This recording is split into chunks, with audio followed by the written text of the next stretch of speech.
There's a number that every salesperson needs to know. A number that, if you get it wrong, makes everything else harder than it needs to be.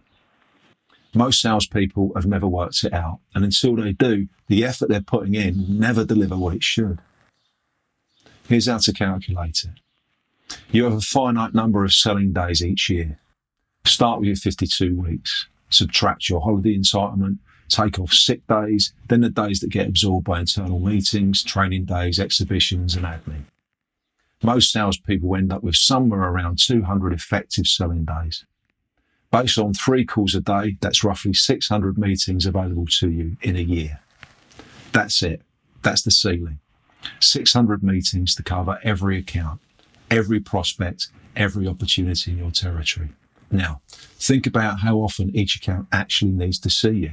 Your best accounts, the ones driving real results, and the ones with genuine growth potential, they probably need a visit once every month.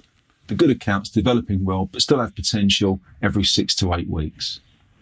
Your smaller accounts, the ones that are worth maintaining but are not actively developing, you see them less frequently or manage them by phone or email.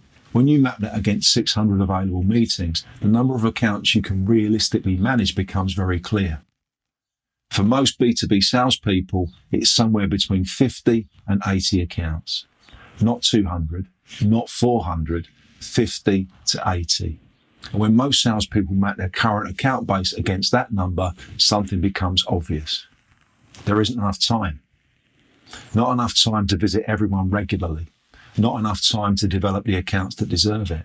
Not enough time to do the job properly across a territory of that size. That's your territory problem. The only way to solve it is to make a deliberate decision about which accounts actually deserve your time and which ones don't. But knowing that number is only the first part, because once you've worked out how many accounts you can realistically manage, the next question is harder. Which ones? Most salespeople make that call on instinct, or habit, or relationship. These things matter, but they're not a system. And without a system, it's the accounts that shout the loudest that get the most attention, not the ones with the most potential. There's a cleaner way to think about it. 2 questions for every account. First, what is this account actually worth? Not what it's doing now. What could it realistically become with the right investment of time? What's the genuine ceiling on this relationship if everything went well? Second, how hard is it to move? Some accounts are genuinely receptive. They engage properly, they make decisions, and when something is right for them, they act. Others feel warm. There's engagement, there's conversation, there's a relationship of sorts, but nothing actually progresses. When you map your accounts against those 2 dimensions, potential value and ease of movement, the picture usually becomes uncomfortable quite quickly. Because the accounts you've been spending the most time on aren't always the ones with the most potential. And the accounts with the real headroom often aren't getting anywhere near the time they deserve. Now here's where most people get stuck. Because at this point, most salespeople can see it clearly. They can identify which accounts are draining their time. They can see which ones aren't going to grow. They know, if they're honest, exactly what they should do differently. And yet nothing changes. I've sat with salespeople who can describe their problem accounts in forensic detail. 6 months later, the same accounts were still on the list, still being visited, still taking up time. When I pushed them on it, the answer was usually some version of the same thing. What if I step back from those accounts and the ones I focus on don't grow either? What if my numbers look worse before they get better? What if I'm wrong?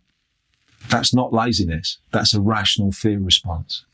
Because making a deliberate decision about which accounts to prioritise means stepping away from the safety of activity. It means making a visible choice that you could be judged on. And in an environment where most salespeople are measured on activity almost as much as results, that feels genuinely risky. But the status quo has a cost too. Every account you keep visiting out of habit is taking time away from one that could actually grow. The risk isn't in making a change, the risk is in staying in too long. Now, the shift doesn't have to be dramatic.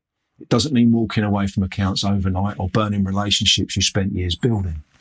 But it does mean being deliberate, spending more time where there's genuine potential, less where there isn't, and making that decision consciously, based on a system rather than letting it drift. Because your results don't come from how hard you work, they come from where you choose to invest your time. But your results also depend on something else. And until you learn how to spot it, you could be wasting your time, even in the right accounts. In this next video, we'll show you what to look for and what to do when you see it for yourself.